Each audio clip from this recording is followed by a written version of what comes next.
Yeah, we're just gonna let's just start recording because we always get good things before we hit record. Isn't Right. that crazy? I feel So like how we're so about what's to. going on, Isaiah? I haven't seen you in weeks. I think the Yeah. last one we did was the show right after July 4th. So it's been like well over a Wow. month. We're on the academic calendar still. So we're start, we're ready for the new semester. I don't know. School starts pretty already started down here. I don't know. Did Oh, we talk about that? When does it start up there? Later. so yeah, it starts for where I am. I'm just outside of north of Philadelphia. And so for my kids, they don't go back until right after Labor Day. We're not in the August Man, start time like that some is people late. are. So you're like the latest in the nation. Okay. Yeah. Yeah. Yeah. Yeah, we're like August 8th, which is insane to me because when I grew up, it was also after Labor Day. So Yeah, that seems really early, but I bet you guys get off much sooner than we do. My kids were going to school well into June. I don't know if it's because of the heat that they figure August is not like summer. It's just painful. So they're like, might as well be inside. And it gets hotter sooner. So yeah, they get more of May. I guess it would be off. Yeah, that would make But sense. That I would don't make know. sense. But That's at good. any rate, so otherwise how's your summer going? Going well. We tend to see a lot of people going through existential crises in summer or when they offer because you have a lot of people. I think people like higher level professionals, if they don't have a career or things aren't happening as in a structured fashion, you have a Mhm. lot of time for your very active mind to sit around. And so, we work with a lot of, PhDs, other doctors. So what they do is they don't have all the other undergrads and everything on the campuses in Mhm. academia during the summer. So there's less structure, less going on, but they still have to go in, every day and do the same thing.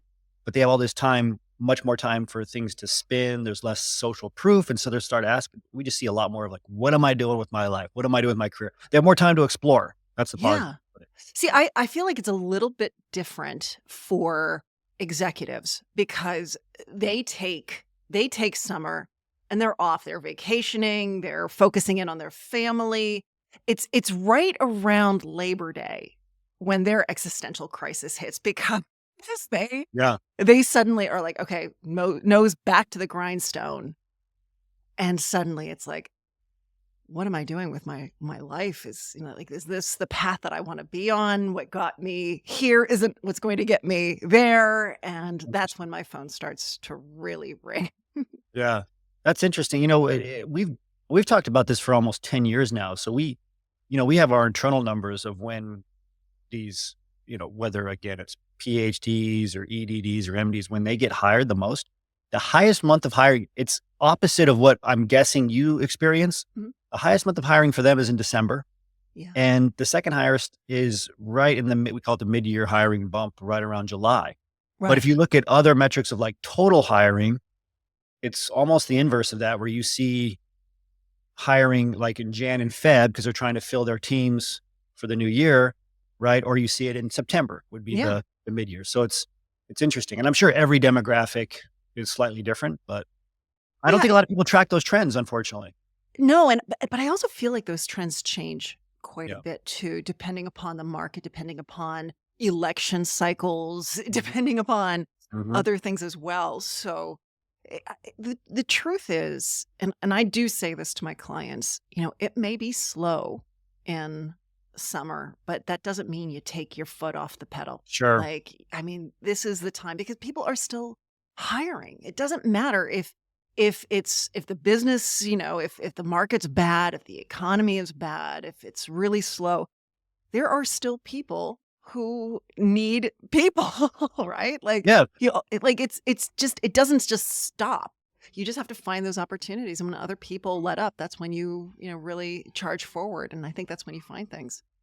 I think the lesson is to do both of those things. One, you have to understand what's happening contextually. Most people in their job search, zero contextual awareness. Really, like I think and which I understand because you get into this, it's a very emotional thing. Like usually they're doing it for pressure for one reason or another, not Mhm. happy or laid off or, Yeah. so they can't zoom out. When the brain is focused like that on like, oh my God, I got to alleviate this pain. It's hard to say, okay, what's going on? Is there an election coming up? which market, what job titles are even trending up right now? Like maybe it was always this job title and now it's called this. A lot of people don't even know that. They don't even do any research. They don't take a step back and do any strategy. But then at the same time, no matter what's happening contextually, you don't not do anything and say, I'm going to wait 6 months until maybe the hiring market comes back. Because as we've seen, at least the last couple of years, it's gone down in terms of job openings for over 2 years now. Yeah. So you can't wait. Like they're still hiring, but you have to, I think there's, you got to be like an opportunist Yeah. in a good way. Like where is the opportunity now? Like there was a time when like user experience research, these types of roles, like UX Mhm. was huge, big buzzword. I mean, it's still, I would say it's still buzzworthy, but I think now, cybersecurity and AI are yeah, like off the charts. sure. But when can it change? So I think having an eye for that is helpful, but Mhm. you also have to be consistent. You can't, Yeah. if you're not applying a little, like every day, every week in a job search, it's tough too. I don't know. What do you think in terms of strategy? I just don't see a lot of people actually having a job search strategy or a career strategy, which is a big part of why Oh, we, the career strategy is, I think, the biggest part of all of it, really. Because if you have a career strategy and you know where you're headed, you have a vision for yourself. Look, it doesn't have to be 100% sure. clear, right? But you know where you want to, what you want to do, how you want to affect change, like the impact that you want to make.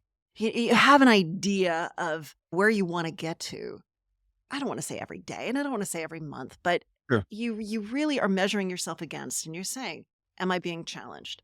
Am I making the right changes? And am I doing the right things within the organization? Am I looking at opportunities? Am I stepping up? Am I doing the right things as opposed to I wake up, I go to work, I get my job done. I think a lot of people do Mm, that. I think a lot of people do that, and they're not thinking of where do I really want to go?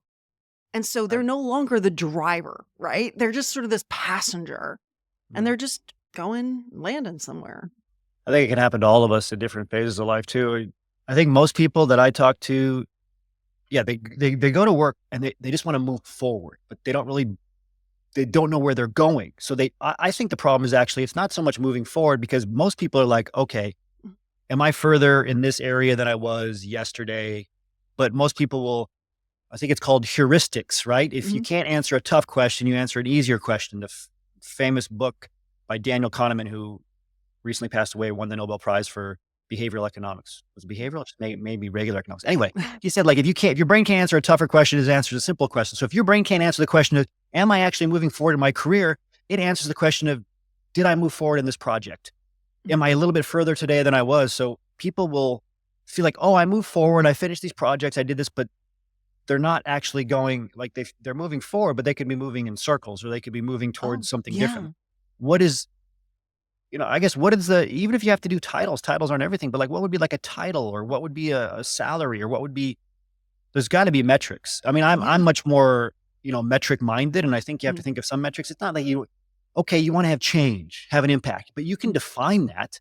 What yeah. does that look like? Does that mean a certain number of people getting a treatment for something or you publishing something that affects a certain number of people? I don't know. People just, once you tell Yeah. them to start to zero in on a metric, they opt out pretty quick. What's that? There's that saying: if it's not measured, it's not managed. Yeah, So, I think that plays a lot into that. The other part of it, I was talking to a woman yesterday, and she was getting into a fractional CMO role. That's what she wanted to do. She wanted to be a sure. fractional CMO. And when I started to say like, why, why, she said, well, when you get to my level as a CMO, it is super risky and super volatile. It's just she never knows. She's never knows where she's going to be or how long she's going to be at an organization. A new leadership can come in and decimate that executive team. Just a slight misstep and Mm, it's all gone. And she said she was tired. She was tired of that lack of stability. mhm. And that's the other thing. I thought to myself, as she was aiming for that through her career, did she know that that was what it was going to be like? And I don't know if many people recognize what the C-suite can be like and if they really do have that desire for it. So it's measuring. I'm with you there. But I Mhm. also think it's finding mentors. I think it's networking. I think it's talking to people and hearing about what they like about what they do and understanding the good, the bad, and the ugly. Everybody's different. Yeah. I mean, if you're, and I also know people that have done fractional work or consulting, and I talk to them almost every day. And these are people with their doctorates. They're like, it's dried up. I can't find clients. Like I'm chasing. So something, so pick your poison. What I think there's going to be something like you're going to be playing the politics game at a high level to stay in that C-suite, or you're going to be playing the politics game to keep and recruit your own clients, Oh, yeah. fractional or otherwise. And so I think expectations can help a lot. Like a lot of people don't have the expectation. I was actually talking to somebody about this a couple days ago. I'm like, why does everybody? Why this might sound snarky, but it's not. It's like, why does everybody think they should be a vice president? Like I'll talk to people, zero experience. They've never worked at like why like now they don't think there should be this working up and having to deal with any of the challenges. Most people are like, why can't I just be given if I could be given a chance to be in charge, I could really do some things. I'm like, well, everybody thinks that. Like everybody thinks if they're given the chance, like my ideas are the best, right? If I could just show people. Mhm. And I don't think it's that there's the same mentality of like, you're going to have to pay a lot of dues. Mhm. And the higher you go, you're actually going to have to eat more crap. You don't eat less crap. The higher you go, Yeah. you eat less Yeah. because you actually have to, if for everybody that you're managing, just as an example, and as well as superiors, like, so you actually get more people beneath you and you still have people above you. So you have to be expert at navigating all of that and usually not doing what you want to do. You're not just saying orders. I don't know if that resonates with you at all, but it's definitely not, you get to a level where it's like, I'm the boss now and I get to say whatever I want if I get up into a high enough level career. And I think a lot of people really think that if I could just be given a chance, if I could be in charge, everything would be different. And then they're disillusioned when nobody will give them that job. And they wonder why they can't even get a regular job at a regular level because that's their attitude. Yeah. Yeah, that resonates. I'm even remembering, I'm thinking of this client I had years ago, and he came to me. He was in technology, but I mean, just like, I don't know, technology manager as part of the process of, the branding and, getting all Oh, everything together.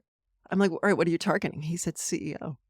CEO. I'm like, well, all right, I get it. That's a fabulous right. dream, but what's your next step? Like, what's the practical next Right. step? Right. And he said, CEO, CEO. And I'm like, all right, I don't know if that's doable Right. right now in your career path. And he really didn't like the answer. He Mm. didn't like the answer. So what did I say? I said, all right, so you want to be a CEO, buy a company, or get into sales.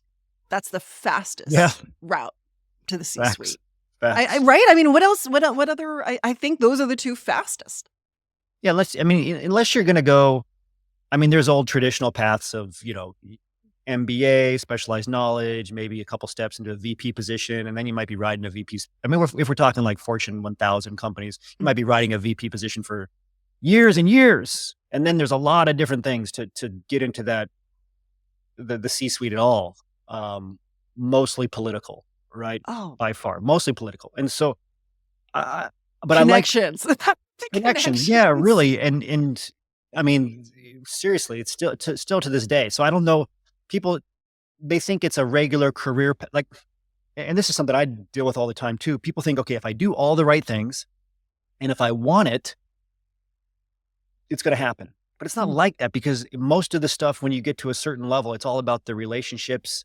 You have to be able to do whatever, be willing to do whatever it takes, meet whoever it takes, talk, grease the wheels, as in like be uh, extremely friendly, giving, no ego at all. Like if you look at a lot of people Yeah. that get to those roles, they're very unflappable. I think everybody focuses on like maybe the prototypical old school boss that gets attention, that barks orders like a CEO, but that's not really it. If you look at a lot of these executives, they're just like Teflon. They're unflat. They just don't Yeah. really you can't pin anything on them. You don't even know what they're thinking No. or what they want. And And they're steadfast. I mean, yeah. it's nothing is going to they've got the vision, they're working towards it. Things don't hurt them. They're not afraid of that confrontation. And they're able to delegate. It's not like they're taking everything on themselves, but it is a it's a mindset and it's a personality that I Yeah. don't think everyone has, and there's Well, a and reason for that. That's yeah, and then are you willing, okay, if you want to be CEO, you might have, the hard truth might be, it's going to be, anybody can do anything. So mhm, you never want to take that away from somebody. At least I try. Like, I'll say, you could achieve any goal you want to achieve. It's like managing any project. Timelines matter, your budgets, right? yeah. Milestones, quality. So yeah, it could take you, you want to be a CEO of a Fortune 1000, maybe it's going to take 20 years from where you are now. What is that next step? I love that's what you said, because most people can do one or the other. They can look one step ahead, but Mhm. they can't look far ahead.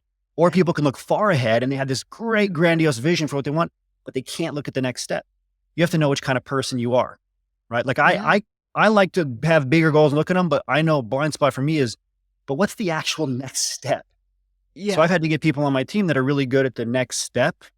It's actually different personality types. Like, I like to use Myers-Briggs. Like, if you're like an N, you're Mhm. really good at imagining where you want to go. If you're an S, you see things where they are. Yeah.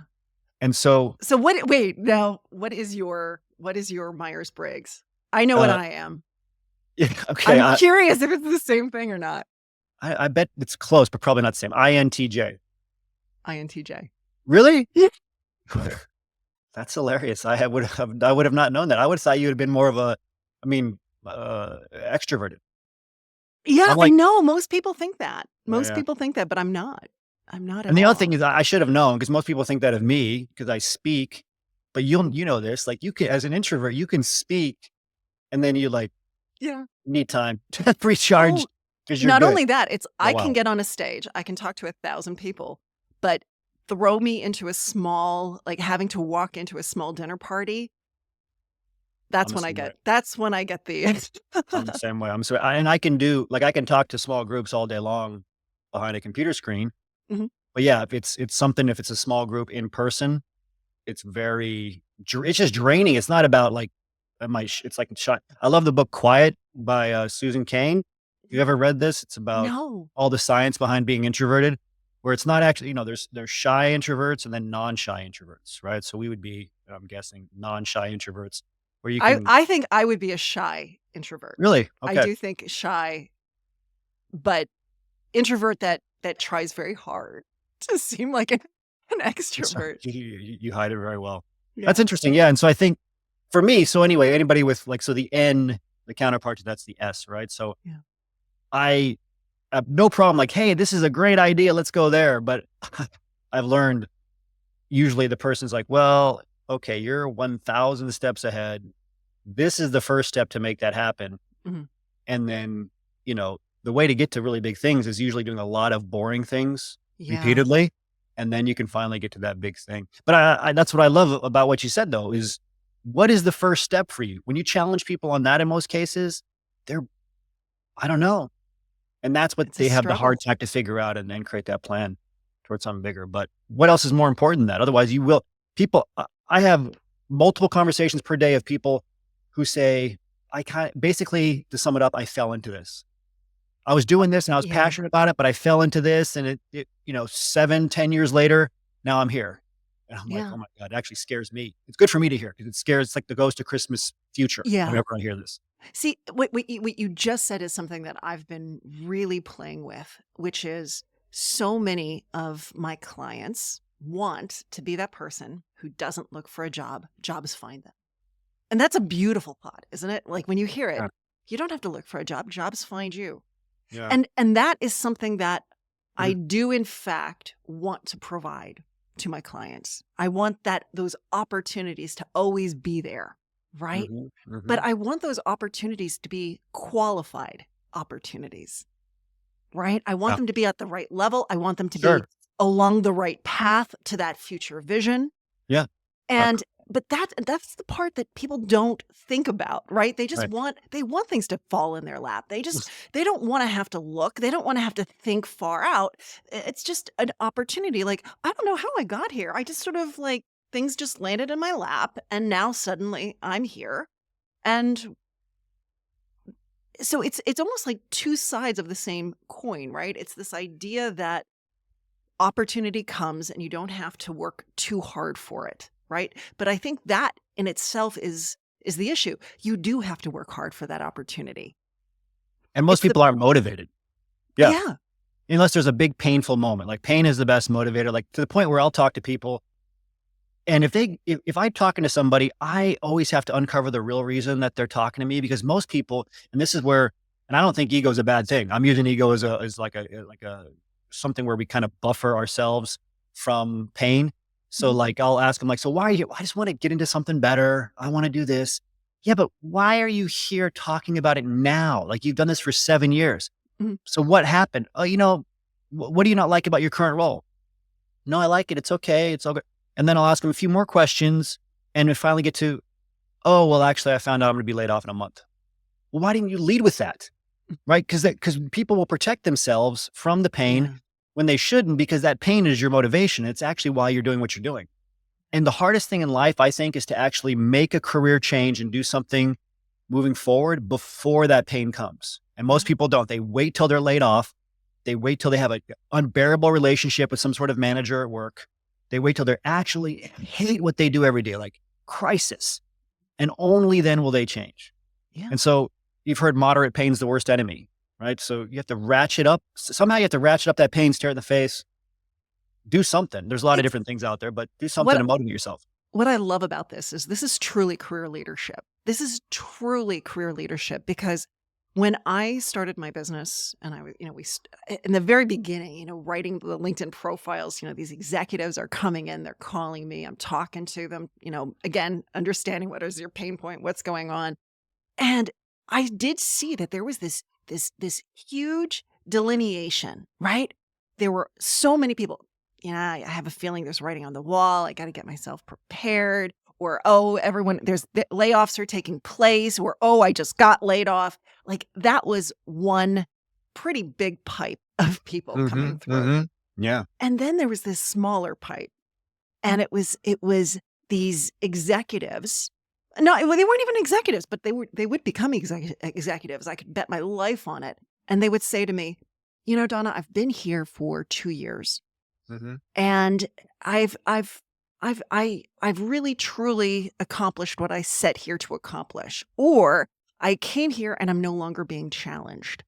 Or I really looked at the situation and I realized there's really no more upward mobility for me here.